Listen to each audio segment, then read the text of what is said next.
Ambiance studieuse dans cet amphithéâtre de l'université Kofi Annan de Conakry.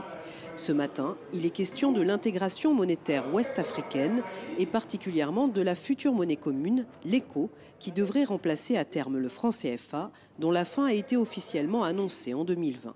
Le thème est cher aux panafricanistes.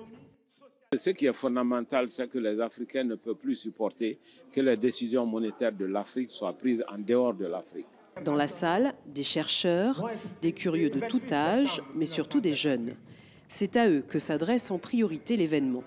Mamadou est étudiant en sciences économiques. Être panafricanisme, c'est aussi comprendre tout ce qui s'ensuit, les enjeux aussi, surtout sur le plan démocratique. Donc pour moi, c'était important de venir assister pour histoire, en tout cas, d'avoir beaucoup plus de connaissances.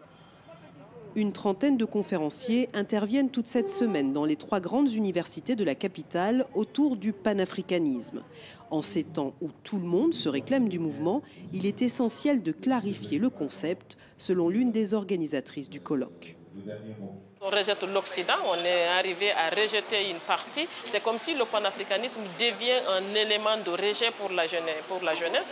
Et le panafricanisme ne doit pas être un élément de rejet d'une communauté ou d'un pays ou d'une partie du monde. Donc c'est important que cette jeunesse comprenne ce que c'est l'intégration et savoir que l'intégration ne doit pas être un objet de rejet, mais plutôt un objet de rassemblement.